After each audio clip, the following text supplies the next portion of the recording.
Hello, good afternoon, everyone. I hope you can hear me.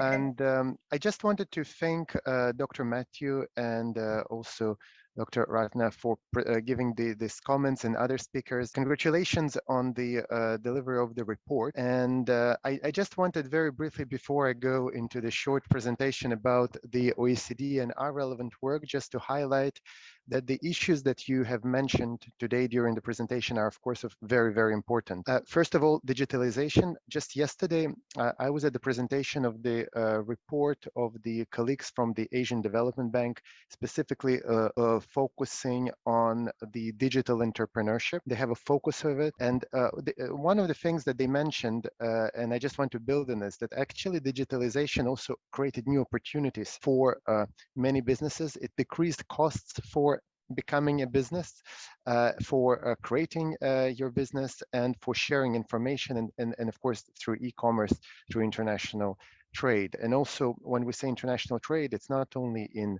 selling but also into buying. Another element I wanted to build upon is just to make a comment to the element of Dr. Matthew mentioned, that also entrepreneurship plays a very big role in achieving the SDGs. Indeed, that's something that we have seen in the number of research projects of the OECD, and we have seen also that there is a rise of social entrepreneurship with a lot of young, and not only necessarily young, but also senior entrepreneurs focusing on specifically on what they can do to make a world a better place. And they're driven rather with social objectives or environmental objectives instead of purely profit-driven objectives. And those are the new trends that definitely transform the way the things are operated. Speaking about also the comparison of different systems and ecosystems around entrepreneurship, I thought that actually it might be very relevant to present the project we're currently doing in ASEAN, comparing the ecosystems supporting entrepreneurship and specifically SMEs. And the project is called ASEAN SME Policy Index. Basically, what is SME Policy Index? It's a methodology where we benchmark a variety of policies relating to small, medium enterprises creation, but also implementation instruments. It is a specific document which is designed for policymakers. And this tool identifies strengths and weaknesses in policy development, in its implementation and its monitoring across a variety of areas. So I will go a little bit further into it, but just to say that this is an approach that the OECD has launched in 2006. And so far we have applied it to 45 countries. Typically we compare regions because then we can compare one country to another. And so you can see that we have covered almost the entire world, and I hope we will be able to work in India on it in the future. We recently started a new project focusing on ASEAN, and it builds on the report we have done in 2018, comparing all 10 ASEAN member countries. Now, I'll be very short.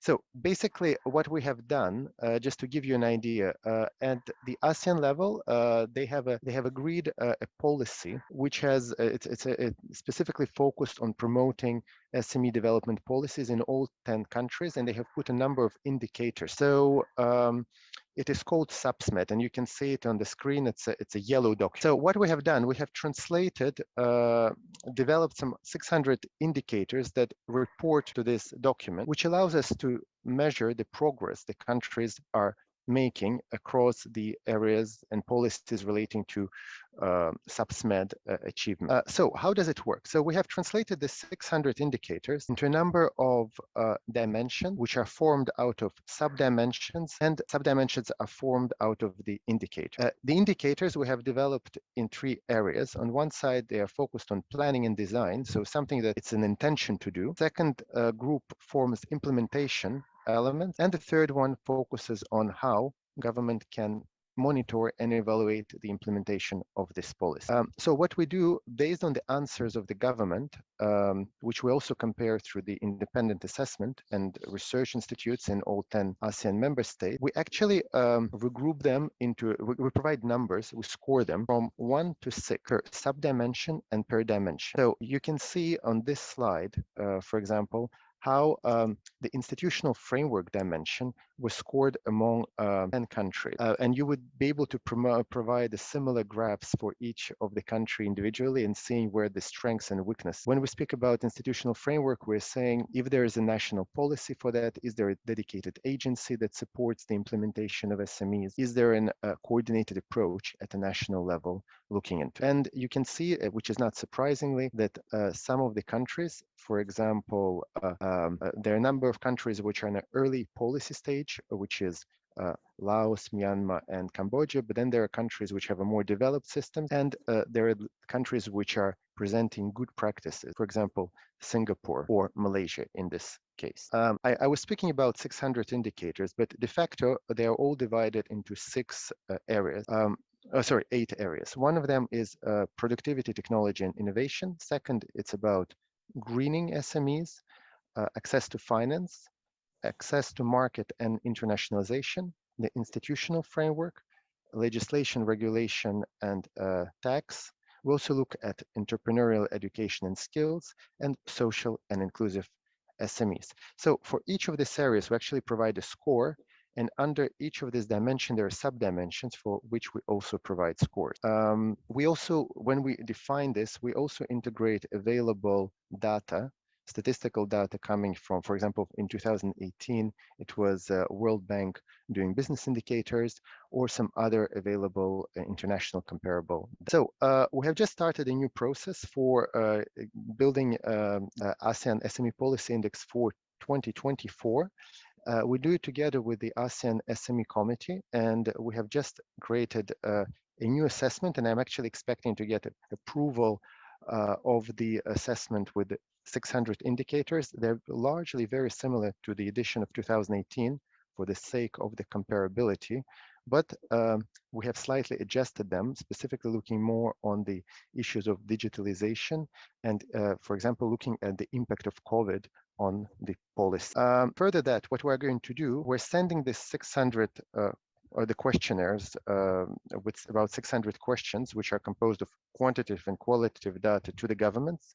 We're going to get their feedback and answers. After what, we're going to validate our kind of findings with the government, following which we will start writing a report, which we will present to the SME committee in ASEAN, and it will be finalized. As I said, what is interesting about this process is that on one side, we ask the government to fill in these questionnaires, but at the same time, we do our independent assessment with the consultants or independent research institute, which allows us to compare the answers. And when we have a discrepancy, we actually discuss this discrepancy around the table between the government, research institute or consultants and ourselves. We conduct this project together with area. Next slide, please. So you might have asked what and why this is relevant to India. There are 3 ways this approach could also be applied to India. Dr. Matthew mentioned earlier that it's very important to also be able to compare the implementation mechanisms and instruments which are available in various states in India. And this could be a very nice element for that. For example, you can look enterprise access to finance, and looking at the questions, adjusting them to India, you can compare one state compared to another or to a third one, and maybe to a national average. Another element, you can also compare India at the kind of a federal national level with the variety of ASEAN states. It would be fairly easy with the same questionnaire be filled in and answered.